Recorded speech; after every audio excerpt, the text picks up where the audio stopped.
Hello दोस्तों, जय हिंद। उम्मीद है आप फॉलो मस्त होंगे और अपनी पढ़ाई में व्यस्त होंगे। चलिए आप सभी को फिर से मैथ का प्रैक्टिस करवा था, ठीक है।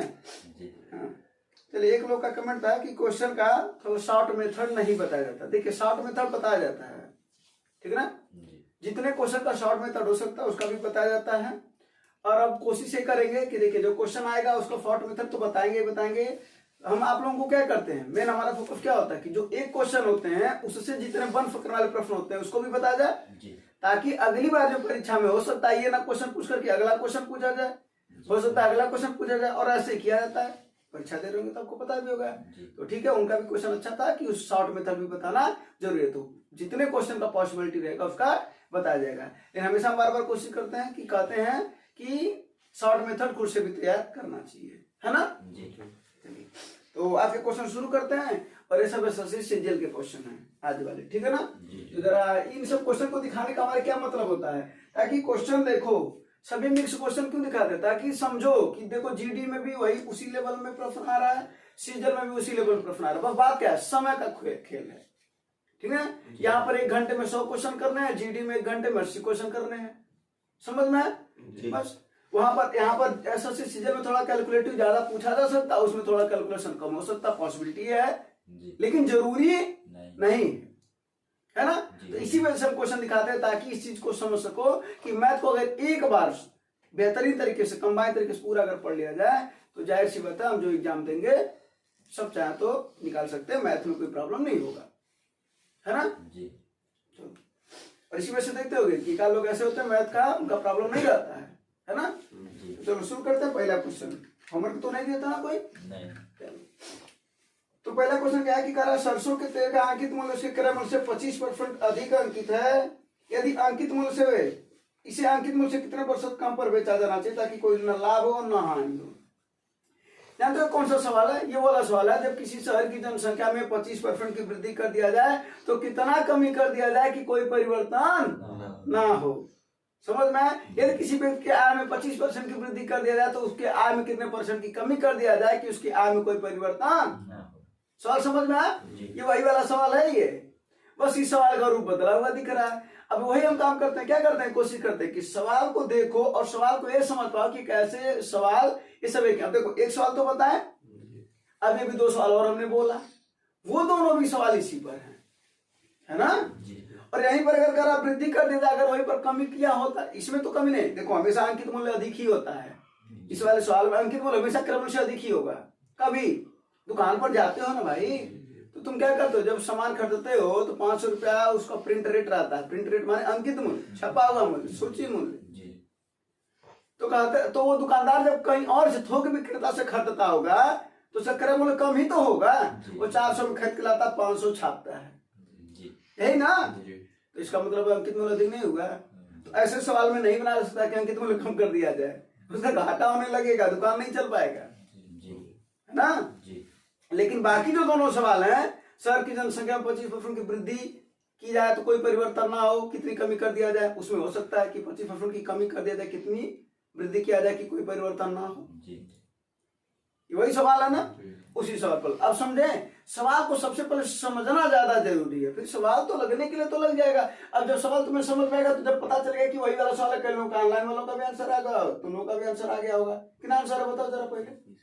20%। देखे सवाल समझ में आएगा तो आंसर आ जाएगा, है ना। तो क्या करना है, 25 आप वृद्धि कर रहा ना, तो 125 गुणे 100, ये आंसर है। 25 25 125 5 गुना 10 कितना % आए, ठीक है। बस ये इसका आंसर है। अब इस सवाल को एक और सवाल में हम चेंज करते हैं। इस सवाल को एक और सवाल में चेंज करते हैं। सवाल क्या है कि सरसों के तेल का अंकित मूल्य के क्रय मूल्य से 25% अधिक अंकित है। यदि इसे, अब क्या बोला है कि अंकित मूल्य से कितने % कम पर बेचा जाना चाहिए ना, कि ना तो लाभ हो रहा ना तो हानि हो रहा। यदि कहता है कि यदि वहीं पर छूट 20% हो, या पूछ रहे छूट ज्ञात करो, सॉरी क्या पूछा है, छूट ज्ञात करो जबकि न तो कोई लाभ हो रहा हो और न ही हानि हो रहा हो। इसी सवाल को हमने चेंज कर दिया, बीच वाला लाइन की जगह पर हमने क्या लिख दिया कि छूट ज्ञात करो जबकि न तो कोई लाभ हो रहा हो न तो कोई हानि हो रहा है। तो इस सवाल को लगा सकते हो, हाँ तो लगा के आंसर बता, तो तक हम एक कॉन्सेप्ट बता देते हैं। तो ऐसे सवाल में क्या होता है, देखो अंकित मूल्य पर हमेशा क्या दिया जाता है भैया, छूट। क्या दिया जाता है, तो समझ में हम लोग का मुख्य उद्देश्य क्या है कि एक सवाल के माध्यम से कई सवाल को सीखा जाए, और शॉर्ट मेथड तो निश्चित ही सीखा जाए। और हम हमेशा कहते हैं भाई, है ना, कि क्या सवाल लगाना जरूरी है, उसके बाद से सवाल जल्दी लगाना जरूरी है ना, दोनों सीखना है। उसके बाद से क्या होता है, क्रय पर हमेशा क्या होता है, या तो लाभ होता है या तो हानि होता है। बोलो, लाभ होगा तो जोड़ देना, हानि होगा तो घटा देना। ये भी एक प्रकार का विक्रय मूल्य होता है, और ये भी एक प्रकार का विक्रय मूल्य होता है। विक्रय मूल्य के बराबर होता है, इसी वजह से कॉन्सेप्ट बन के तैयार होता है भैया, ठीक है। हाँ, अब इसी पर वो सवाल है, दूसरा जो सवाल बनाए हैं, ना तो लाभ हो रहा है और ना तो हानि हो रहा है। अगर इसी पर सवाल आ जाए तो देखो जरा सा, 100 से 100 क्रय मूल्य से अधिक अंक कितना, यानी अगर क्रय 100 है तो अंकित कितना हो जाएगा भैया, 125। क्या पूछ रहा है, अपने को छूट बताओ, यही ना। तो 100 माइनस x मान लिए बराबर क्रय का वैल्यू पता है, गुड़े कह रहा ना तो लाभ हो रहा ना तो हानि हो रहा है, इसका मतलब है जीरो न है। बोलो कितना हो जाएगा, 100 प्लस 0 अर्थात 100। कोई दिक्कत, इसी को सॉल्व कर लेंगे। कितना हो जाएगा, 25 से काटो 25 बच्चे 125, 25 चौके 100, 5 से इसको काटो 5 गुना, यही ना। क्या हो जाएगा, 100 माइनस x बराबर 80। 80 इधर आएगा तो 100 की वैल्यू कितनी आ जाएगी, 20। कितना डिस्काउंट है, 20। ये दूसरा सवाल है, और सवाल आया हुआ सवाल है, जो टेस्ट देते होंगे वो जानते होंगे, है ना।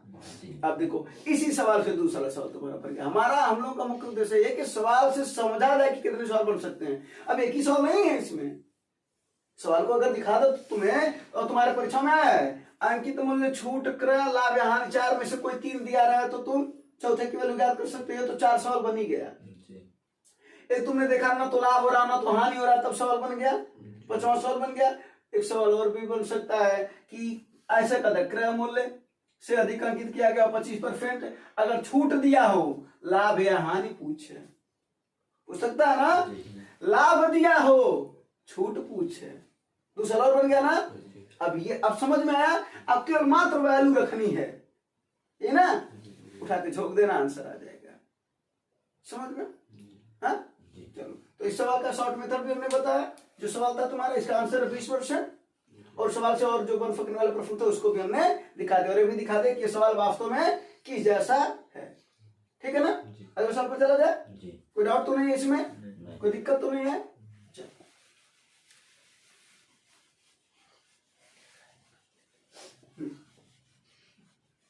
अगला सवाल,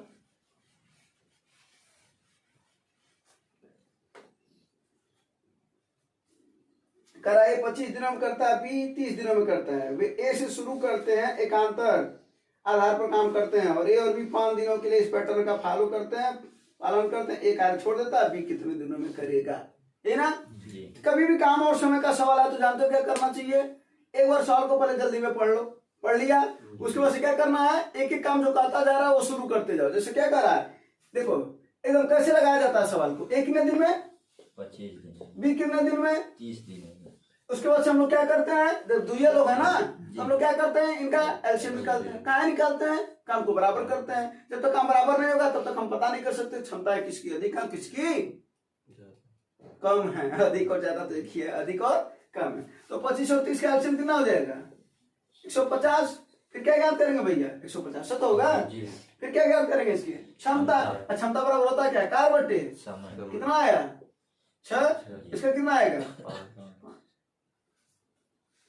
कोई दिक्कत नहीं। यानी हम पढ़ते हुए चल रहे हैं, आंसर आ गया होगा, अभी नहीं आया, नहीं समझ में आ रहा क्या सवाल आ रहा है। अच्छा, थोड़ा समय लग रहा है।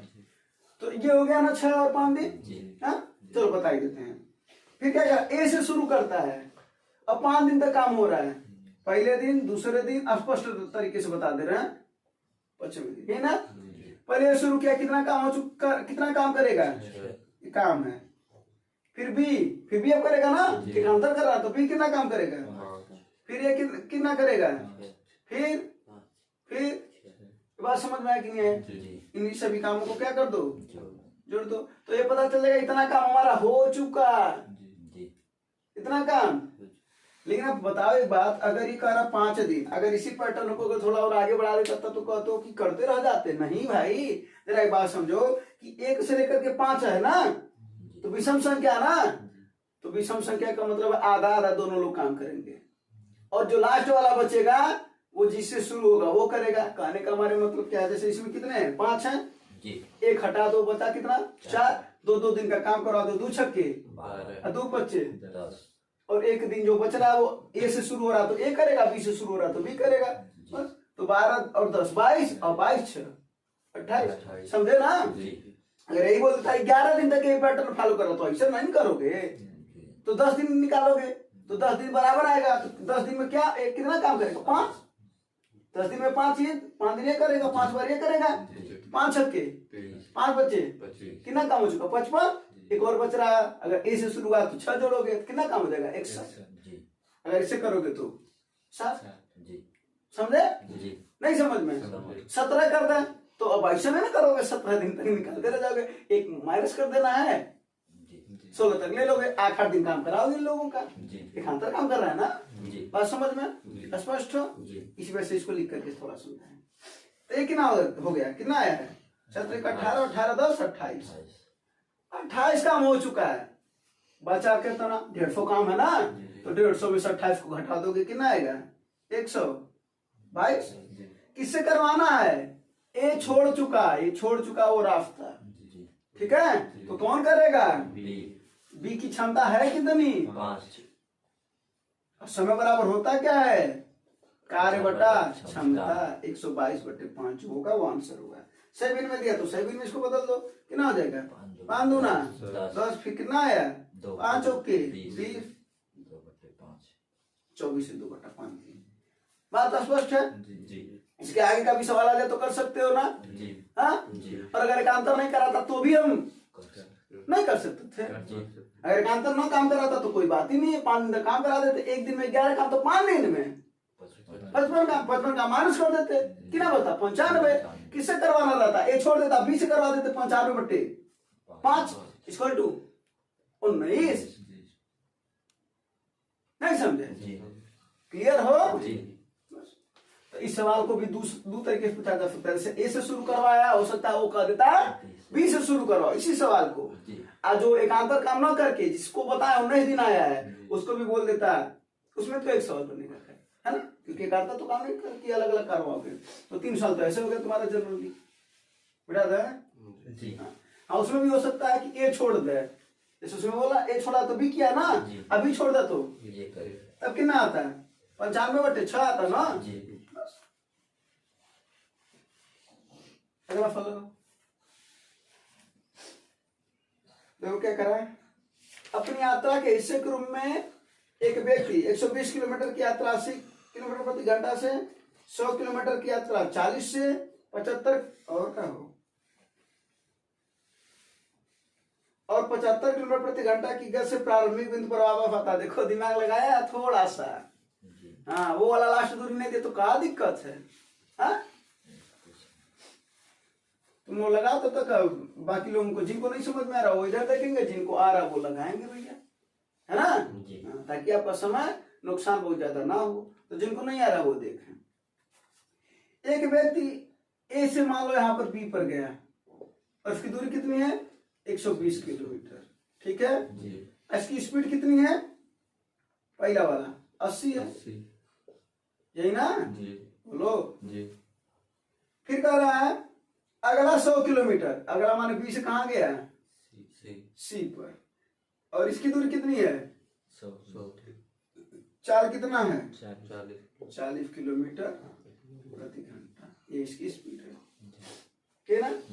फिर क्या कर रहा है, और 75 किलोमीटर प्रति घंटा की गति से प्रारंभिक बिंदु पर वापस आ जाता है, यानी अब यहां से यहां सीधे आ गया है। कुल दूरी कितनी है, अब बोलो तीसरी बार में दूरी कितनी है, तीसरी बार में दूरी कितनी है 100 120 कितना हो गया 220, और इसका स्पीड कितना है 75 किलोमीटर प्रति घंटा। स्पष्ट होगा, तो क्या दिक्कत है, नहीं दिक्कत क्या है पता तो चल गया। तो क्या पूछ रहा, औसत चाल ना, जी। और औसत चाल बराबर होता क्या भैया, कुल दूरी बटे कुल समय। ठीक है, तो क्या हो जाएगा, दूरी कितनी 120 है, 100 है और 220 है, मिलाकर के कुल कितना हो जाएगा, जोड़ोगे ना सबको, कुल दूरी माने कुल दूरी को जोड़ दो तो कितना हो जाएगा, ये 220 और 220 440 वोल्ट का झटका है ना। और क्या चाहिए अपने को, समय। अब समय अपने को तो पता है नहीं, तो कोई दिक्कत नहीं है भाई साहब, समय बराबर होता क्या है, दूरी बटा 4। ठीक है, तो क्या हो जाएगा, दूरी बटा 4 कितना हो जाएगा, 120 बटा 80 पहला समय, और दूरी बटा 4। दूसरा कितना समय लग रहा है, 100 बटा, फिर तीसरा कितना समय लग रहा है, 220 बटा। अब इसी को सॉल्व कर रहे हैं, है ना, सॉल्व करो इसको। इसको चाहो तो थोड़ा छोटा कर सकते हो, 20 चौका 80, अरे 40 से काट, 40 दूना 80, 40 थे 120, 20 दूना 40, 20 25 100, 15 से कट जाएगा क्या, 15 का नाम 15, 7 70 नहीं, 5 से काट दो, 5 25 सही है इतना, 5 दूना 10, 5 दूना 44, 50 एलसीएम हो जाएगा, है ना। इसको सॉल्व कर लो, 3 बटा 2 धन 5 बटा 2, और जो आएगा उसको उल्टा कर देना ऊपर के साथ। इसका एलसीएम कितना हो जाएगा भैया, 50, 25 बजा 25 थे 75, फिर 25 बजा 25 25 125, फिर 25 से 2 बचा 44 दूना 88, ये कितना हो जाएगा 200 और 288 बटे 50, यानी कितना हो जाएगा 440, और ये उल्टा हो जाएगा तो 50 बटा 288, ये ना। 4 से काटो, 4 7 28, 4 1 9, 4 दूना 8, 25 का नहीं आएगा, 220 बटे 75 जाके यहाँ पर। अच्छा 5 से काटे है ना, हाँ 15 बार में, ओहो हाँ ठीक ठीक ठीक ठीक ठीक, यहाँ पर थोड़ा गलती है, देखो वरना गलत आता है ना। हाँ 5 से काटेंगे, 25 बार में काट दिए हो, 5 25 25 125 होता है ना, 15 25 75 15, ठीक है। यहाँ पर क्या कर लोगे 15, एलसीएम कितना आएगा, 15 2 का 30, कितना आएगा 30, तो कितना हो जाएगा, ये 15 बार में 15 क्या है 45, प्लस फिर 15 बचेगा, 15 बचे, 75, फिर प्लस, फिर 15 2 बचेगा 44 दूना 88। अब इसको जोड़ करके उल्टा कर दोगे है ना, तो ऊपर कितना आएगा भैया 30 आएगा, कितना आएगा 30, और नीचे इसको जोड़ दो, 75 5 80 40 120, 120 और 80 208, जी है ना। जी। अब इसको काटना शुरू कर दो, 4 से कट जाएगा ना ये, 4 5 20, 4 दूना 8,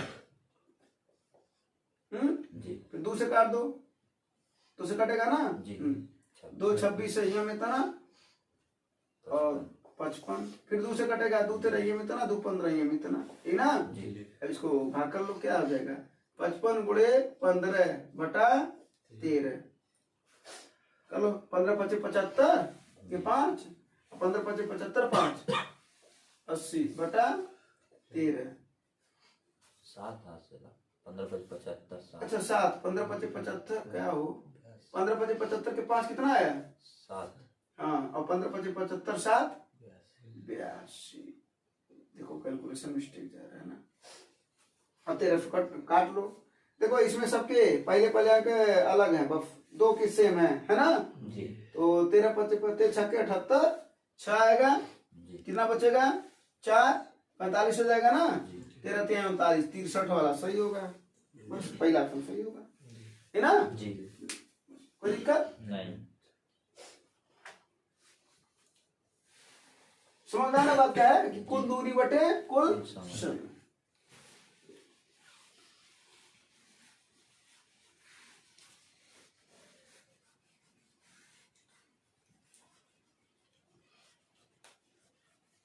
अगला सवाल,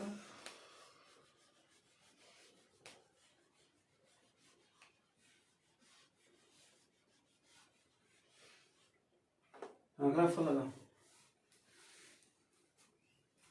8 पुरुष एक कार्य को 45 दिनों में कर सकते हैं और 8 महिला उसी कार्य को 18 दिनों में कर सकती हैं। कॉन्सेप्ट क्या चल रहा है? M1D1 बराबर M2D2, यही ना? क्या करा? 8 मेल कितने दिन में और 8 फीमेल कितने दिन में? 9 दूना 18, 9 पचे 8 से 8 कट जाएगा, कितना बचा? 5 मेल बराबर 2 फीमेल, यही ना? बस। अब देखो क्या करना है। 5 मेल का कितना वैल्यू हो गया? 2 फीमेल। अब क्या पूछ रहा है? 5 पुरुष और 8 महिलाएं, ये ना पूछा है? 5 पुरुष और 8 महिलाएं उस काम को करा कितने दिन में करेंगे। देखो कैसे सवाल लगाते हैं। किसी एक में चेंज कर दो, किसी भी एक में। इस सवाल को 2 तरीके लगा सकते हैं, ठीक है? किसी एक में चेंज कर दो। चेंज करना आसान, सबसे ज्यादा वही होता है जिसकी डायरेक्ट वैल्यू आ जाए। जैसे 5 मेल का वैल्यू कितना है? 2 फीमेल के बराबर, तो इसी को फीमेल में चेंज कर दो। तो फीमेल में चेंज करने के लिए उसको खाली छोड़ दो और 8 फीमेल लिख दो। कह रहा कितने दिन में करेंगे हमको पता नहीं है, हमने फीमेल वाला लिखा है ना, तो फीमेल वाला वैल्यू रखना। फीमेल वाला इधर है ना, यानी कितना हो जाएगा? 8 गुणे 18। अब हमको मात्र क्या चाहिए? 5 मेल की वैल्यू चाहिए। तो 5 मेल की वैल्यू कितनी है? यहाँ पर कितना रख देंगे? 8 2 गुणे डी बराबर 8 गुणे 18। बस 2 पच्चे 2 चौके 18 चौके। उससे बेहतर था वही कर लिए होते। 18 × 144 बटे 10 14.4, यही ना? 14.4 नहीं है? अरे भाई वो है ना? 14 से 2 बटा 5। कोई दिक्कत? हाँ? चल अगला फल लगाओ।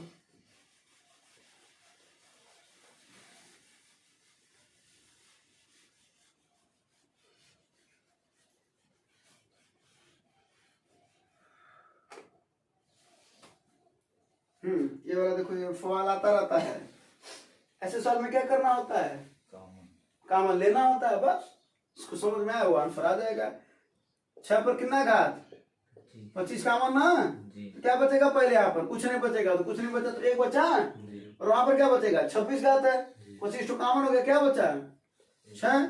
वहां पर 27 घात है, 6 पर कितना बचा? और अगले पर कितना बचा? 6 पर, यही ना? बस। अब एक बात बताओ, इसको लगाने के लिए सबसे बेहतर तो यही है कि इकाई अंक देख लो ना। जोड़ने जाओगे उससे बेहतर इकाई अंक देख लो। 6 पर 3 का इकाई अंक क्या होता है? 6। इसका कितना होता है? इसका कितना होता है? 6 पर कितना भी घात रहे, इकाई अंक हमेशा क्या होता है? 6। इसका क्या है? 1। 6 6 12 6 18 और 1 19, इकाई अंक क्या आएगा? 9। जो आएगा उसी से वो कटेगा, ठीक है ना? तो क्या है? 259, कोई आंसर है। और नहीं तो इसको अगर तुम जोड़ना चाहते हो तो जोड़ भी सकते हो। तो इसको कितना आएगा जरा ये बता दो। 1 धन 6 धन 36 धन 216।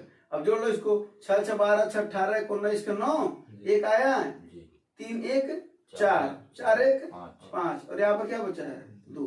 259 ही तो आया है। हाँ? तो कह रहा है कि इससे भी विभाज्य है। अब बताओ एक बात, 2 गुणे 4 2 से नहीं विभाज्य है ये भाई। 8 आएगा ना 2 चौके 8। जब उसका एक गुणनखंड के रूप में है तो जो गुणनखंड के रूप में रहता है उसको काटता भी है, और इसी नियम से तुम लोगों को बता भी रहे हैं कैलकुलेशन फास्ट फूड क्या कहता है ना? समझे बात? अब यहीं पर कभी कभी कुछ और गुणनखंड के रूप में आ जाता है, ठीक है? जैसे मान लो, अब यहाँ पर नहीं, हमें ऐसे मान करके चलते कि मान करके चलो कि यहाँ पर अगर आ जाए ये आ गया होता, मान लो, तो जरा देखो ये 7 से भी तो कट रहा है जी। तो आंसर अगर ऑप्शन दिया रहता 7 तो क्या होता है? 7। यानी उसका गुणनखंड अगर और हो रहा है, इसका गुणनखंड और हो जा रहा है तो उस संख्या से कटेगा अगर वो दिया रहेगा तो, और नहीं तो उसी से कट जाएगा। समझे बात? स्पष्ट हो जी? अगला फल लगाओ।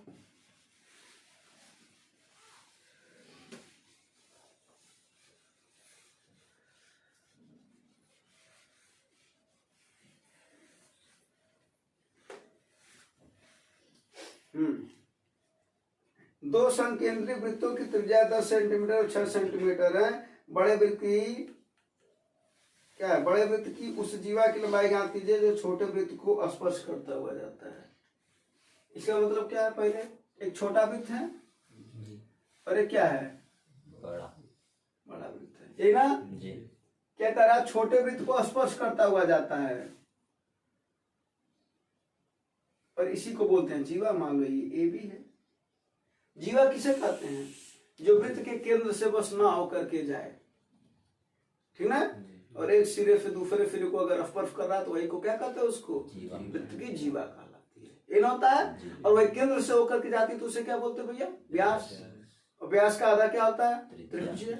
ये ना? ये इसकी बात कर रहा है। अब देखो छोटे का दे रखा है, मान लो इसका केंद्र मान लेते हैं ओ, ये ना? क्या दे रखा है?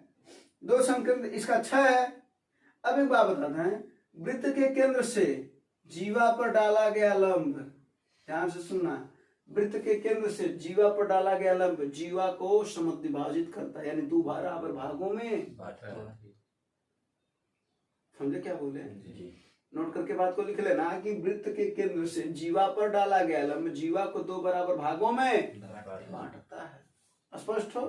अच्छा, जरा एक बात बताओ हमको, अगर हम इसको नाम देते हैं डी, सी है ना? सी अभी बचा हुआ है, चलो सी।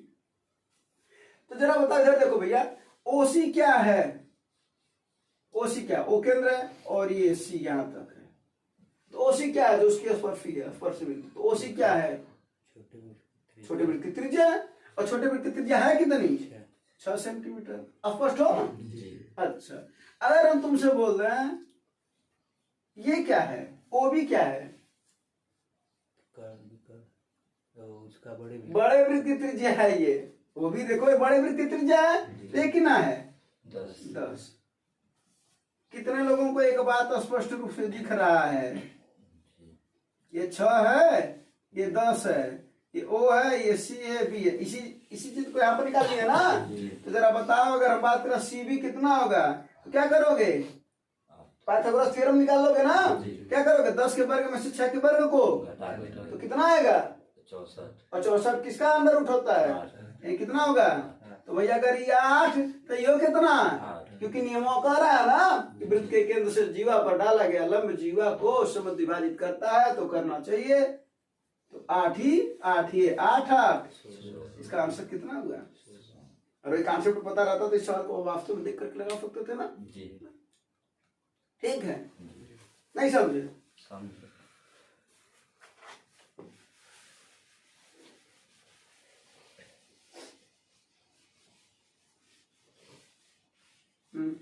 लगा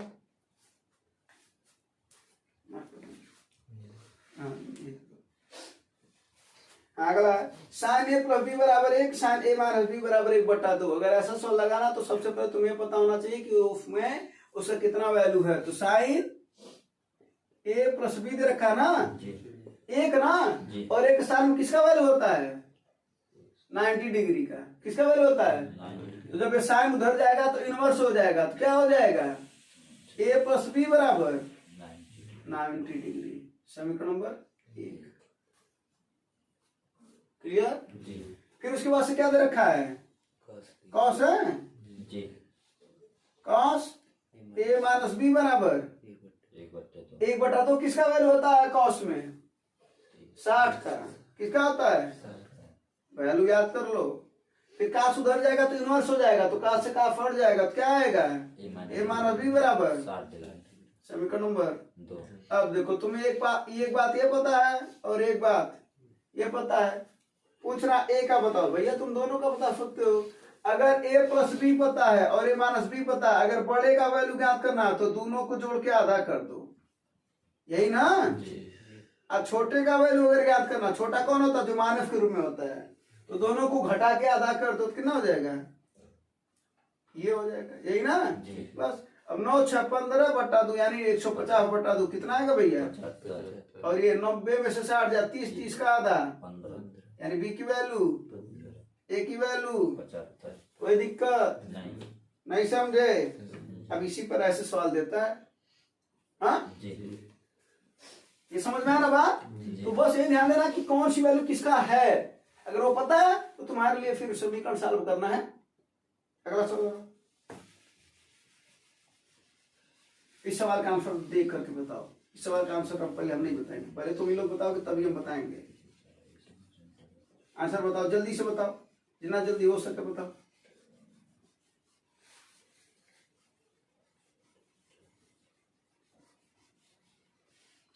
ऑनलाइन वालों को बता दें कि इन लोगों को भी सवाल तुरंत ही मिलता है, ये नहीं कि पहले से ही दिया जाता है। 60 सेकंड, बहुत बढ़िया। बाकी लोगों का 60 सेकंड, बाकी लोग का ये तो बता देना कि जब अभी ट्रेन एक पुल को या प्लेटफार्म को पार करती है, कॉन्सेप्ट तो यही चलता है भैया, चाल बराबर दूरी बटा समय। बस इनमें अंतर है कि जब वो ट्रेन प्लेटफार्म को पार करती है तो दूरी कितनी हो जाती है? Train plus platform. अगर व्यक्ति रहता तो ट्रेन भर रहता।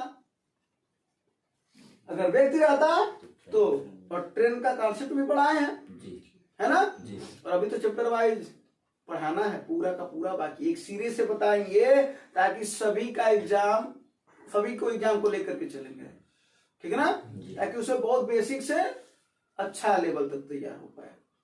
समझ में जी। तो अभी चाल बराबर क्या हो जाएगा? Train plus. देखो प्रैक्टिस इस वजह से करा रहा है क्योंकि तुम्हें पता है कि मैथ में सबसे ज्यादा जरूरी क्या होता है? पहले प्रैक्टिस करना जी। हाँ, और एक सवाल के माध्यम से अगर कई सवाल सीखा जाए तो वो तो और सबसे बेस्ट है। बोलो, जैसे इसी सवाल में अगर प्लेटफार्म की जगह पर कहता प्लेटफार्म को ना पार करके अगर कहता व्यक्ति को पार करता तो ये सवाल चेंज हो जाता। क्या वो सवाल नहीं आता है क्या? वही हम लोगों को देखना है कि एक ही सवाल में कितने सवाल बन जाते हैं और हम लगा पाते हैं या नहीं, ठीक ना जी। अगर इस ट्रेन का इस वाले सवाल को अगर हमको लेना हो ना तो हम चाहें तो अभी इसके लिए कम से कम हम 20 मिनट का लगातार एक ही सवाल पर क्लास ले सकते हैं, एक ही सवाल। लेकिन मात्र एक ही सवाल को 20-20 मिनट अगर पूरा दे देंगे, वो चैप्टर में देना है और यहाँ पर प्रैक्टिस हो रहा ना, यहाँ पर हमको हमारे प्रैक्टिस कराने का मतलब क्या है?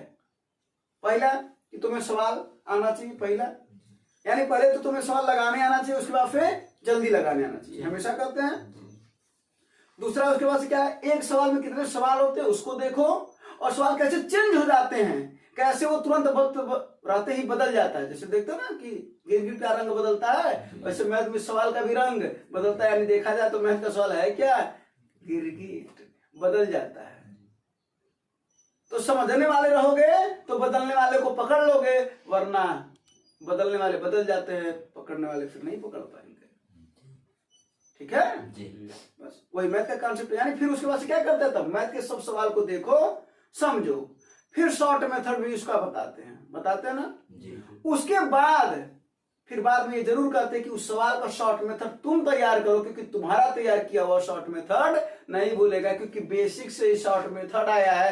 कोई शॉर्ट मेथड बता दो जो बिना बेसिक का हो, कोई एक लड़का बता दो जो बिना बाप के हो, ठीक है ना जी। और उस दुनिया में इस समय ना हो वो अलग बात है, लेकिन आया है ना जी, माँ बाप की वजह से।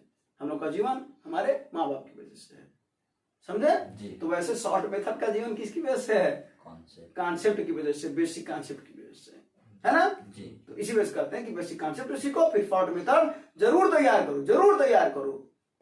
बेसिक, मात्र बेसिक के चक्कर में फिर तुम्हारा एग्जाम नहीं निकलेगा जी, लेकिन मात्र शॉर्ट मेथड के चक्कर में भी नहीं निकलेगा, यो क्लियर है, ठीक है जी। चलो, तो यही सब चीजें मैथ को कैसे स्ट्रांग करेगा तुम जानना चाहते हो तो यही चीज समझो, ठीक है जी।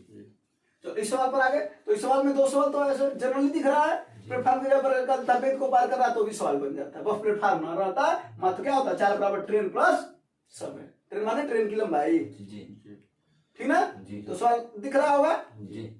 चलो, तो इस सवाल को लगा लिया जाए। सवाल कितना है? 108 किलोमीटर प्रति घंटा, किलोमीटर प्रति घंटा ना जी। इसको देखो को बदलो, क्या हो जाएगा? 5 बटा तो मीटर पर सेकंड में आ जाएगा। और ट्रेन कितना है? 900। और प्लेटफार्म कितना है? 900।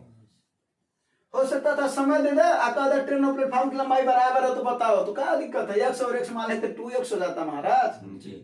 वो तो सवाल चेंज कर दोगे तो हम कौन सा नहीं सीखे, है ना जी। समय पूछ रहा ना जी, याद कर लेंगे। 18 कितनी बार में कर जाएगा? 6 बार में। और ये कितना हो जाएगा 60 बराबर 9 9। अरे 60 का हो जाएगा 6 25 30 और 9 9 बटा टी। 0 0 कटा 3 छक्के 18 कितना आया 60। इधर जाएगा तो कितना आएगा भैया 60 सेकंड या 1 मिनट, यही ना। अगर वो ना रहता प्लेटफॉर्म तो मात्र ट्रेन रहता, तब यहाँ पर 900 रहता मात्र, तो 300 से 900 को काटते तो कितना आता है 30। कितना आता है 30। तो कितना सेकंड होता है 30 सेकंड में उस व्यक्ति को पार कर लेता अगर व्यक्ति पूछता होता तो। ठीक है ना। अगला फल लगाओ।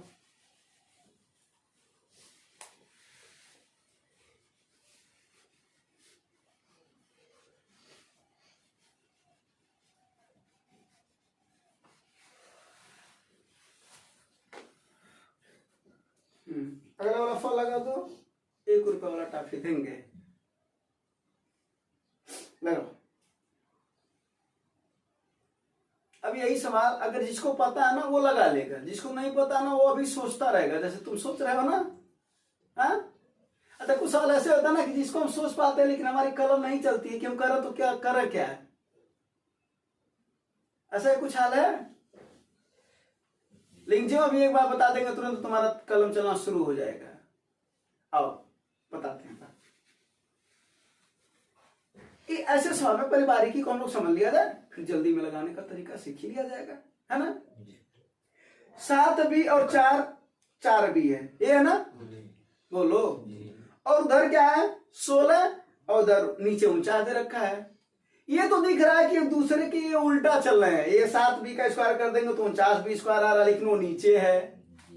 4 बी का स्क्वायर करेंगे तो 16 बी स्क्वायर दिख रहा है, लेकिन ये यहाँ नीचे है वहां ऊपर है।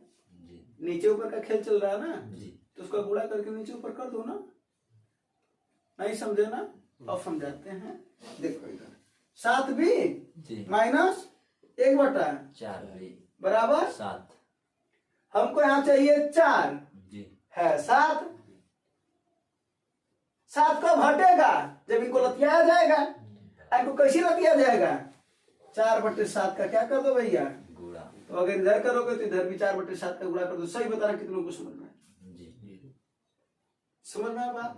बस यही लाइन अगर तुम्हें समझ में आ गया था तो इस सवाल का आंसर आ जाता है। क्लियर हो। यानी ऐसे सवाल में अगर कभी भी जो देखना कि ये तो उल्टा दे रखा है, 7 का स्क्वायर 49 आ रहा लेकिन नीचे आ रहा है, हमको ऊपर चाहिए, ऊपर वाला जो नीचे है वो ऊपर आ रहा है, तो उसके उल्टा से क्या कर देना गुणा कर देना, आंसर आ जाएगा। जरा देखो इसका गुणा कर लिया जाए क्या हो जाएगा 7 भी गुणे 4/7 माइनस 4/7 गुणे 1/4 भी बराबर ये तो है 7 गुणे 4/7 है ना। अब कटिया पिटिया कर लिया जाए। 7 से 7 काट दो, 4 से 4 काट दो, 7 से 7 काट दो, इधर कितना हो गया 4 भी माइनस 1/7 भी बराबर 4। अब देखो आ गया। अब मन में लड्डू फूटा। हाँ तो उसी जैसा आ गया ना। अब क्या करना मात्र हमको स्क्वायर करना है, दोनों पक्षों का स्क्वायर कर दो, यही ना। अब आ जाएगा। तो ए माइनस बी का होल स्क्वायर क्या होता है ए स्क्वायर प्लस माइनस कोई दिक्कत तो लिख लिया जाए क्या हो जाएगा 16 बी स्क्वायर प्लस 1/49 माइनस 2 गुणे पहली गुणे दूसरी ना कितना हो जाएगा 2 गुणे 4 बी गुणे 1/7 बराबर 4 यही ना। अब हमको क्या ज्ञात करना है, इसको उधर भेजेंगे कितना हो जाएगा 16 बी स्क्वायर प्लस 1/49 बी से बी कट जाएगा ना बराबर कितना 2 चौके 8/7 तो 16 धन 8/7। इसको अगर फई भिन्न में दिया होता तो 16 से 8/7 लिख सकते थे, है ना। लेकिन ये जब भाग देंगे तो कितना हो जाएगा 17 फिर 17 फई 1/7 फिर 17 17 119। नहीं समझे। चलो तुम्हें कुछ और बता देते हैं, दिखा दे इसमें। इसको हमने बोला कि 16 से 8/7 लिख सकते हो। तो चूंकि तुम्हें पता ना ऊपर ज्यादा नहीं होना चाहिए उससे, जो सही भिन्न में लिख रहे हो तो 7 एक नाम 7 एक कट करके इधर एक शेष बचेगा और एक इधर आएगा तो कितना हो जाएगा 17 से 1/7 तो 17 17 119 से 1 20 120/7 इसका आंसर होगा, आया होगा 120/7। ठीक है, जी बातें समझ में आए? जी कोई दिक्कत? नहीं हाँ, तो इस वाले सवाल को समझे कि नहीं समझे?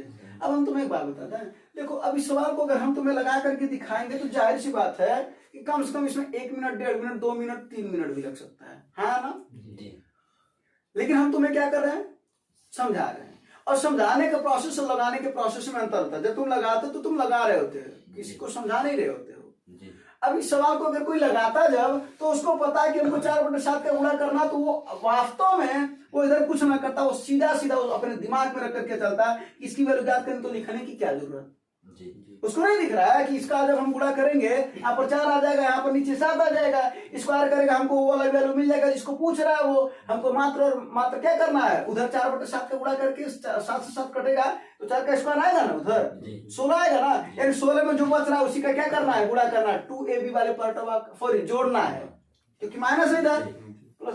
अगर वही चीज यहाँ पर प्लस होता तो हम क्या करते तब, माइनस तो माइनस करते ना। यानी इसमें भी 2 सवाल है। और जल्दी लगाने वाले कैसे लगा रहे हैं, समझ में आ रहा है? जल्दी लगाने वाले को कॉन्सेप्ट पता है। अब तुम्हारा क्या हुआ था, पहले राउंड पे तुम्हारा कलम रुक गया था, क्यों? क्योंकि तुम्हें नहीं पता था भी कॉन्सेप्ट। जी अच्छा पता हुआ तो तुम्हें दिख गया, ओहो बस इसका आंसर ये है। जी बात समझे? तो समझाने में थोड़ा सा समय तो जाहिर सी बात लगता है, लेकिन जब वो समझ में आ जाए और तुम इस काम को देखो कि जल्दी से जब समझ में आ जाए तो तुम वहां पर जल्दी लगाओ। अगर तुम्हारे सामने ऐसे सवाल आए तो अब जितने भी टेढ़े वाले सवाल होंगे उनका सीधा कैसे करना क्लियर हुए। और जल्दी में लगाने का प्रोसेस तुम भी यही सीखो हमेशा कि जब इसकी वैल्यू ज्ञात करनी है तो हमको उधर वाले से मतलब है, और इसके बगल में जो आ रहा है 2ab या -2ab वाला पार्ट, उसको हम उधर फेंकेंगे। अगर माइनस है तो प्लस होगा, प्लस है तो तब तुम्हें अपने आप दिख जाता है।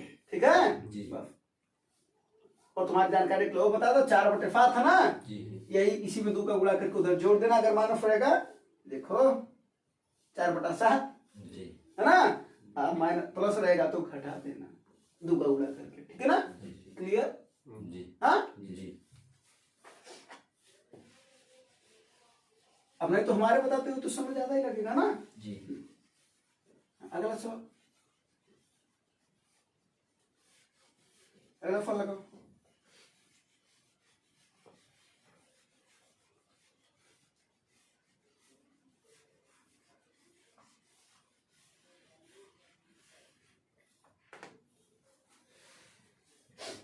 इस सवाल को लगा।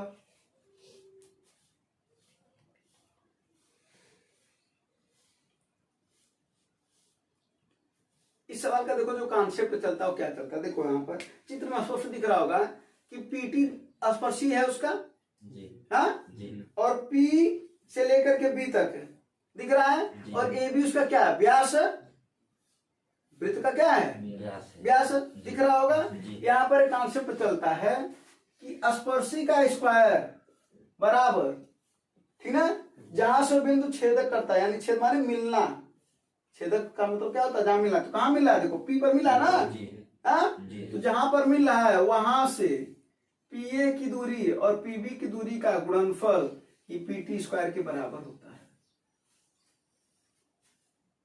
ठीक है, हाँ, तो पीटी स्क्वायर बराबर क्या हो जाएगा, पी ए गुणे पीबी, तो फिर तुम्हारा आंसर आ गया। अब पीटी की वैल्यू कितनी है, 8, तो 8 का स्क्वायर कितना हो जाएगा, 64। अब ये देखो कॉन्सेप्ट पता तो आंसर तुरंत आ जाएगा। पीए की वैल्यू कितनी है, 6 गुणे पीबी की वैल्यू कितनी है, तो पीए का वैल्यू 6 है, और उधरियन क्या है, पीए का वैल्यू कितना माना है, सॉरी एबी का वैल्यू कितना माना है, यक्स ना। अरे भाई पीबी का वैल्यू कितना है, तो पीए धन एबी, यही ना है, चित्र देखो है कि नहीं है। तो पीए की वैल्यू कितनी है, 6 और पीबी की वैल्यू सॉरी एबी की वैल्यू यक्स, कितना हो जाएगा, 6 धन यक्स। बस इसको काट दो, 3 दूना 3 से कटेगा, 2 से कटेगा ना, 6 से तो कटेगा नहीं, 2 तिहाई, और कितनी बार में कटेगा, 32 ना, कितना हो जाएगा, 32/3 और बराबर 6 धन एक्स, इधर आएगा क्या हो जाएगा, -6 बराबर एक्स, है ना। 3 छक्के 18, 32 में से 18 जा 14, हाँ 14 24 लिख रहे हो, 14/3 बराबर एक्स की वैल्यू कितनी है, 14/3 ठीक है, तो ध्यान देना कि स्पर्शी का स्क्वायर क्या होता है, पी ए गुणे पी पी, ध्यान देना, ठीक है ना, इसको लिख देना। हाँ, अगला फल देखो, अगला फल अच्छा सवाल है।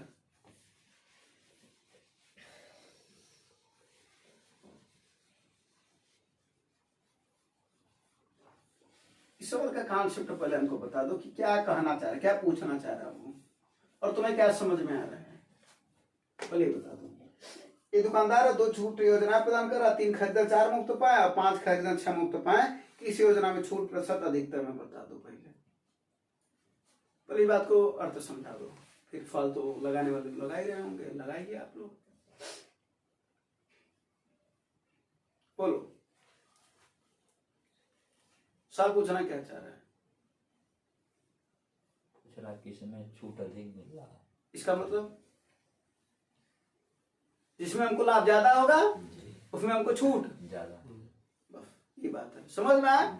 यानी जिसमें हमको लाभ ज्यादा मिलता है उसमें छूट हमको ज्यादा मिलेगा, तो हम क्या निकालेंगे, लाभ। तो पहले का लाभ निकालो। अब देखो लाभ तो हो ही रहा है, 3 ठो खरीदा है, 4 ठो मुफ्त पा गया, लाभ नहीं हो रहा है। और वैसे भी एक बात बताएं, ये रेलवे ग्रुप डी का प्रश्न था, ये मात्र पहला लाइन, बस अंक अलग था। यानी सवाल क्या था कि 3 खरीदा 4 मुफ्त बताएं, सॉरी 3 खरीदा 4 मुफ्त पाए, लाभ प्रतिशत बताइए, ये सवाल था।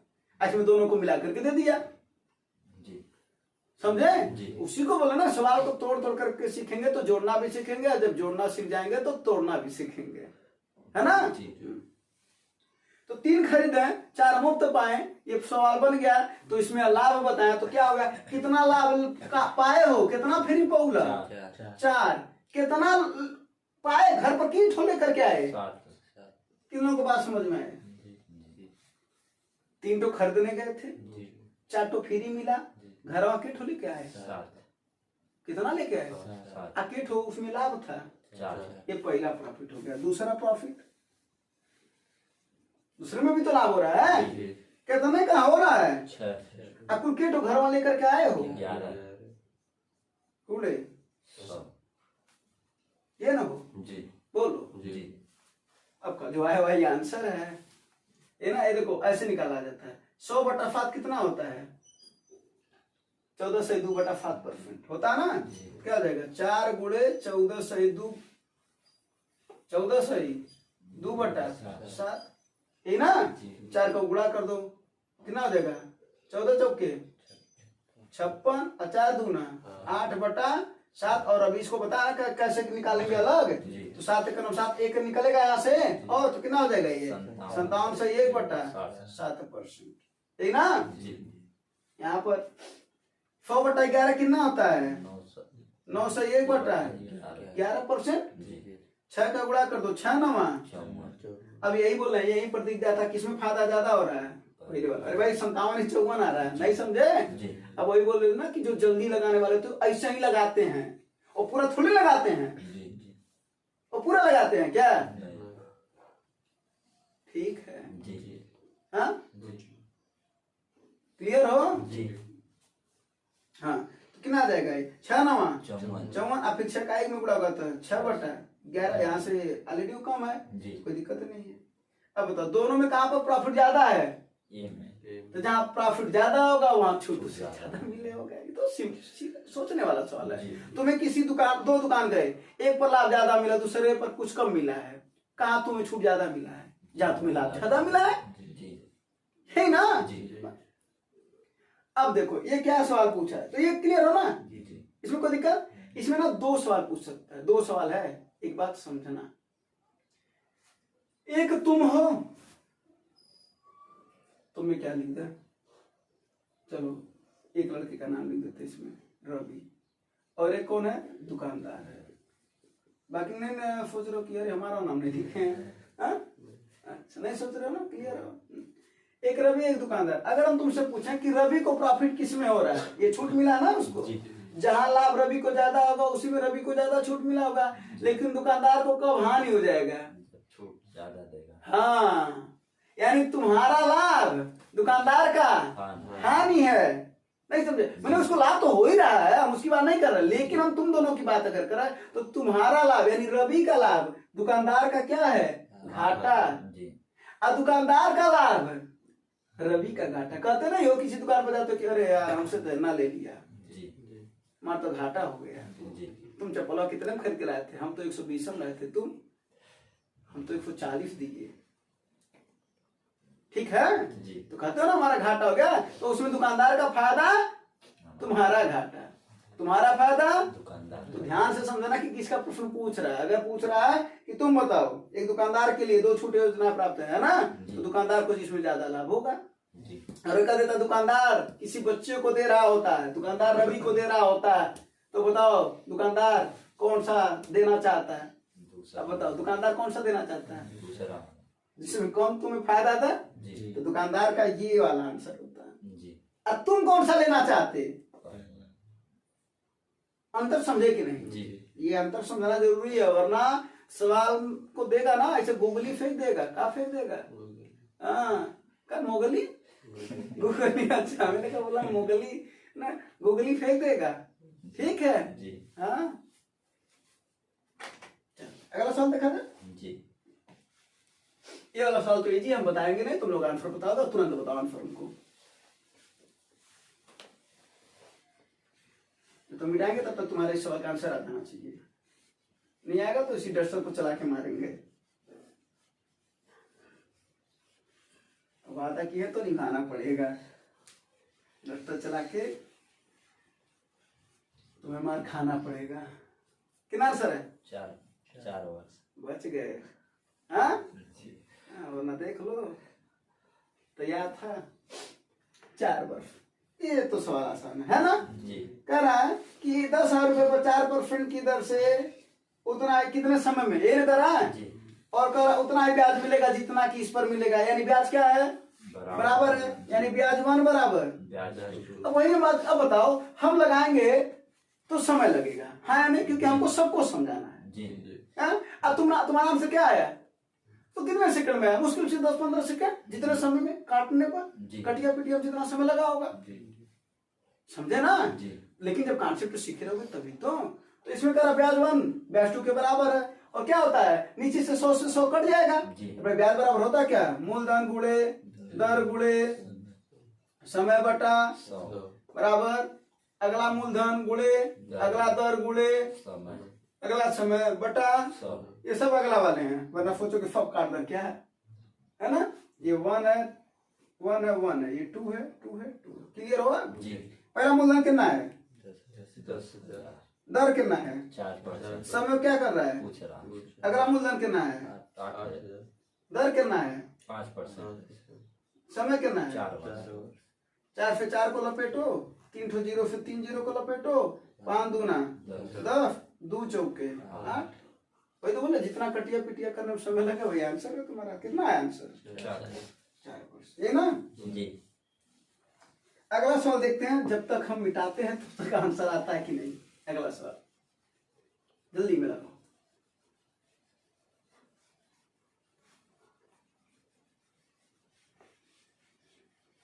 ऑनलाइन वालों को अभी बताएं कि कृपया आप लोग ये ना सोचे कि इन लोगों को प्रश्न पहले मिल जाता है और इसका आंसर इन लोगों को याद होगा, ठीक है।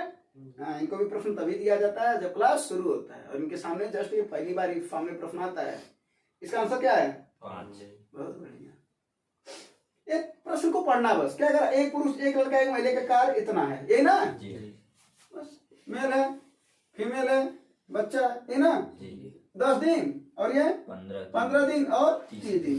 कह रहा है अगर एक पुरुष एक लड़का एक महिला एक लड़का सभी काम करा तो एक दिन में कितना, वही बात होना, यानी मिलकर के काम करा तो 10 15 30 कैल्शियम 30 क्षमता निकालेंगे तो पहले का इसका 2 इसका, क्योंकि क्षमता बराबर क्या होता है कार्य बट्टा समय। कार्य बट्टा समय। कार्य बट्टा। समय। क्या कर रहा है कि तीनों लोग मिलकर के कितना समय में करेंगे ना, जी। समय बराबर क्या होता है कार्य बट्टा क्षमता। कार्य कितना है 30 क्षमता इनकी तीनों की मिलाकर के कितनी है 6 बच्चे 30 आंसर 5 कोई दिक्कत नहीं वही तो बोले, फॉल समझ में आएगा, फॉल का आंसर तुरंत आएगा, जी है ना। उसी में एक लड़का एक पुरुष एक महिला करके डिस्टर्ब कर रहा था, है ना। बात तो वही कर रहा कि मैंने तीनों लोग साथ में कितना करेंगे, है ना। जी तो अगला फल, ये वाला भी देख करके लगाने वाला फल है। चलो इसका भी आंसर बताओ।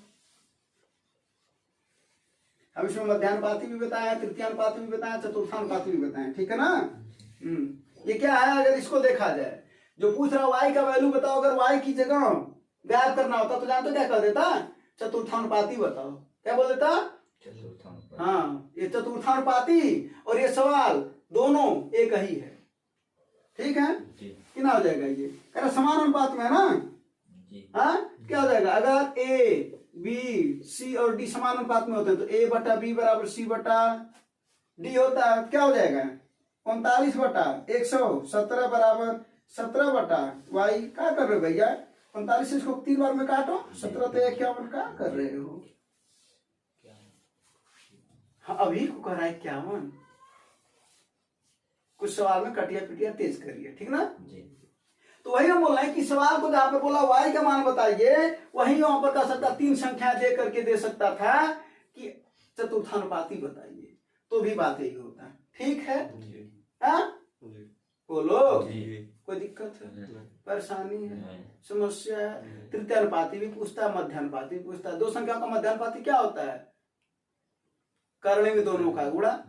क्वेश्चन करते हैं कि 16 और 9 का मध्यानुपाती बताओ, तो क्या करना है, इनका गुणा कर देना और इनको क्या कर देना, करने में कर देना, ये आंसर होता है। तो सब पता है ना, मध्यानुपाती, तृतीयानुपाती, चतुर्थानुपाती सब पता है ना।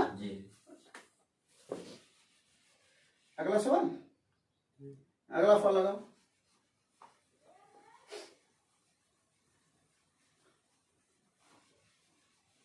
अगला सवाल के लिए तुम्हें कुछ बता दें पहले। अगला फॉर्म में हम लोग यूज करेंगे कैलकुलेशन फास्ट रूल का। पहले गोला का फार्मूला लिख लेते, गोला पूछ रहा ना जी। गोला का फार्मूला लिख लेते, आयतन होता है 4/3 पाई आर क्यूब, होता है ना जी। बोलो जी। और उसके बाद से इसका वक्र पृष्ठ क्या होता है, और इसका पृष्ठीय क्षेत्र क्या होता है, पृष्ठीय क्षेत्र बताओ क्या होता है। अब बताओ ना, तो मारेंगे तो वादा किए हैं तो निभाएंगे जरूर। पता इसका पृष्ठीय क्षेत्र क्या होता है गोले का, कॉलेज से पढ़ने आते हो, याद कर लो ना तो 4 पाई, हाँ कर दो अब आर स्क्वायर है ना, 4 पाई आर स्क्वायर। और अगर वही अर्ध गोला होता है तब क्या होता है, 2/3 पाई आर क्यूब। इसका क्या हो जाता है 2 पाई आर, हाँ हाँ 3 पाई आर स्क्वायर होता है अर्ध गोले का पृष्ठीय क्षेत्र, ठीक है ध्यान देना। हाँ हाँ लिख लो जल्दी से।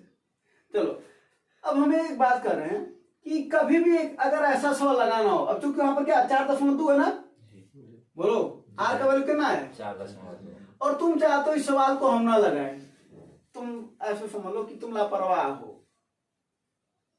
ठीक है। कभी कभी लापरवाही भी अच्छी चीज होती है। लापरवाह व्यक्ति कभी कभी ना बैठे बैठे कुछ आइडिया दे देता है, इसका हमको ऐसे कर लो आसान से हो जाएगा, वो आइडिया हो जाता है, ठीक है। तो ये 4.2 है।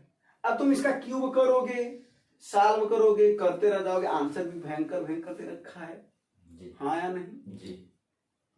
तो इसको हम लोग यूज करेंगे कैलकुलेशन फास्ट रूल का। अब कैलकुलेशन फास्ट रूल का नाम ही है कि कैलकुलेशन को फास्ट किया जाए यानी छोटा किया जाए, और कैलकुलेशन इसमें है तो छोटा किया जाएगा हम लोग, है ना। तुमको हम एक चीज बताए भी थे एक दिन कि अगर हम तुमसे बात करें 2 × 3 × 3 × 4, अगर इसका आंसर बताओ तो क्या होगा, 2 तिहाई 6 त्रिक 18 चौके 72। अगर इसका आंसर आया है 72, बात को समझना, तभी जाकर के इसको हम इस नियम को समझाने के लिए समझा रहा, वरना इसका आंसर तो तक बता दिए होते हैं, ठीक है जी। अगर 72 इसका गुणनफल आया है तो ये 72 बताओ 2 से कटेगा कि नहीं, कटेगा। जब बात कर रहे हैं जब 2 का उसका गुणनखंड है तो काहे नहीं कटेगा जी। 3 से कदम फिर गजब बात कर रहे हैं, 4 से तो कितनी बार गजब बात करेंगे, कटेगा ना। इसका मतलब एक बात स्पष्ट हुआ कि जो उसके गुणनखंड होते हैं वो उससे कटता है जी। बोलो जी। अब जरा देखो इसमें 4 है कि नहीं है, है ना। यहाँ पर अगर देखा जाए तो 4/3 × 22/7 × 4.2 × 4.2 × 4.2, शायद ये लिखोगे, शायद क्या कंफर्म लिखोगे यही, आर की वैल्यू यही है ना। जी जरा देखा जाए नीचे वाले सब कट जा रहे हैं, 7 से ये कट जाएगा, 7 3 21 21 दूना 42 दशमलव 2 बार में, हाँ या नहीं। जी हाँ, अब हमको उसका गुणा करें, या तो एक ऑप्शन है बैठ करके गुणा करें, और नहीं तो एक और ऑप्शन है। जी अब बताओ, नीचे कोई नहीं बचा, नहीं नीचे कोई नहीं बचा। ऐसे सवाल में कैलकुलेशन फास्ट फूड में ये थोड़ा ध्यान देना पड़ेगा कि नीचे अभाज्य संख्या खासतौर पर ना बचे।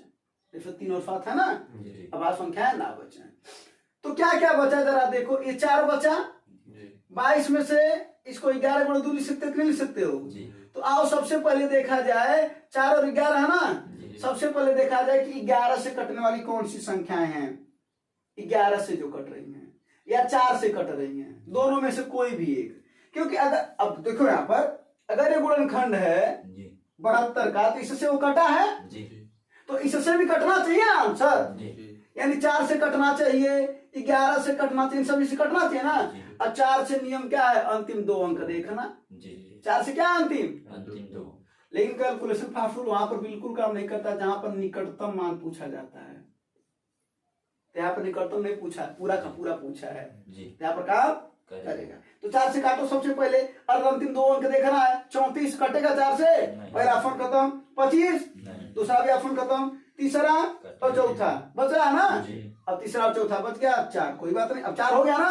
अब पीछे देखना तब, अब तो अगर एक ऑप्शन रहा होता तो हमारा वही आंसर हो गया होता है। तो ऐसे वाले में सबसे पहले 11 से काटा जाता है, ध्यान देना। हम तो 4 से काटे ना, लेकिन सबसे पहले 11 से काटा जाता है। आयतन पूछे, गोला, शंख, बेलन, जहां पर पाई हो, सबसे पहले किसे काटा जाता है, 11 लेकिन नीचे का 7 कट जाना चाहिए तो ठीक है। जी तो 11 से काटोगे तो जरा बताओ अब 11 से कौन सा कट रहा है, दूसरा कि तीसरा। 11 का नियम क्या कहता है, एक एक अंकों को छोड़ करके क्या कर दो, उसको जोड़ो दो, और एक पार्ट में ये मिल जाएगा, अगला पार्ट में वो मिल जाएगा, तो वही आंसर होगा। बोलो हाँ या नहीं। एक से देखो, दूसरा और तीसरा में हम लोग फंसे हुए हैं ना अभी, बोलो। तो दूसरा और तीसरा क्या कह रहा है, 200 बताओ क्या है, 297.82 4, और तीसरा ऑप्शन क्या है, सॉरी चौथा ऑप्शन क्या है, 310.4 है ना।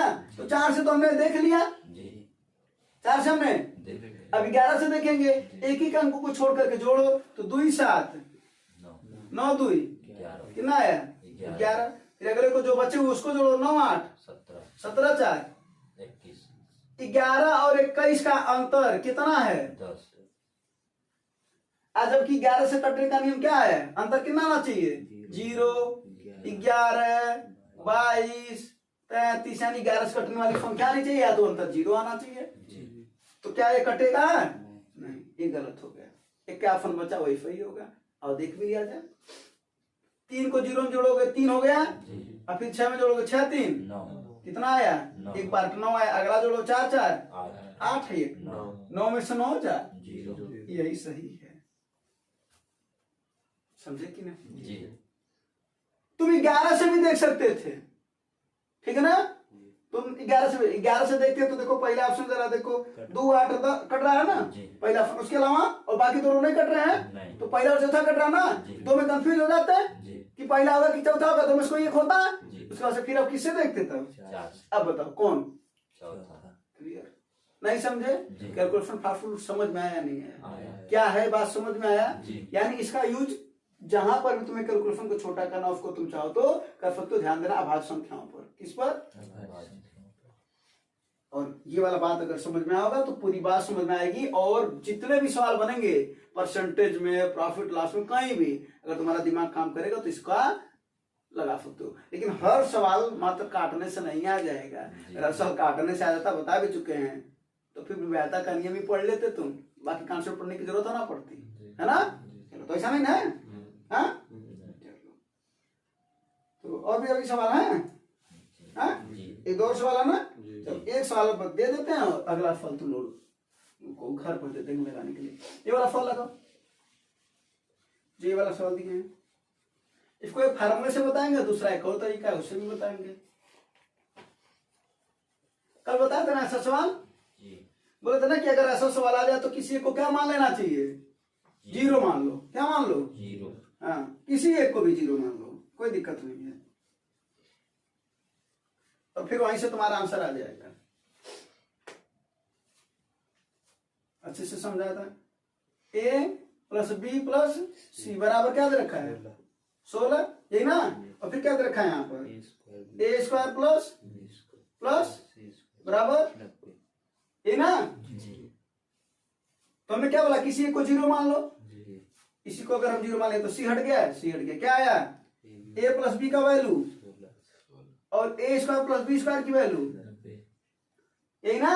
क्या पूछ रहा है A B plus B C plus C, ये ना पूछ रहा है। तुमने सी को 0 माना तो खत्म कि नहीं, सी को 0 माना तो खत्म कि नहीं, क्या बचा।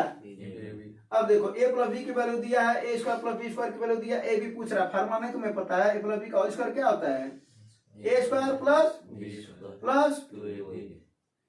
ए प्लस बी का होल स्क्वायर यानी कितना 16 का स्क्वायर, और ये प्लस 7 इधर आएगा क्या हो जाएगा, इसकी वैल्यू है कितनी बराबर 2 गुणे ये ना। 256 में से 90 घटा दो 6, 15 25 में से 9 जा 16 ये ना बराबर 2ab। 2 से काटोगे 2 8 16 और 2 3 6, कितना आया ए बी का वैल्यू, ठीक है ना। और एक और फार्मूला हम लिख देते हैं, A plus B plus C का होल स्क्वायर होता है A square plus B square plus C square plus 2 A B धन बी सी धन सी। इससे भी तुम लगा सकते हो, ठीक है, कोई दिक्कत, इससे भी तुम्हारा आंसर हो जाएगा। ना मानो तो देख लो, ए धन बी धन सी की वैल्यू कितना है 16 का फर्क कितना हो जाएगा 256 और इसकी वैल्यू कितनी है 90 को इधर घटाओगे तो कितना आएगा 166। देखो इधर 2 है, इधर भाग करेगा, आया कि नहीं है, तो समझे कि नहीं। हाँ कभी ऐसा सवाल बताते ना। अब ये वाला सवाल है, सवाल बताते हैं कि होमवर्क देता है, होमवर्क देता है तो लगा लो, कोई दिक्कत नहीं है, तब क्या है, तब तो अच्छी बात है। चलो तो इस सवाल को लगा लेना, ठीक है। हाँ हाँ लगा के बताना। तो लोग बताते नहीं हो, नहीं आता तो ये भी तो बोल देना चाहिए ना कि नहीं आ रहा है। हाँ कैसा सोचते हो कि ज्ञान है तो दिखाने की क्या जरूरत है। हाँ तो इस सवाल का आंसर तुम लोग कमेंट में बताना, ठीक है ना। तो तुम उससे कल सामने पूछेंगे। चलो तो उम्मीद है सब चीजें समझ में आया होगा और आप लोगों को भी। धन्यवाद, जय हिंद।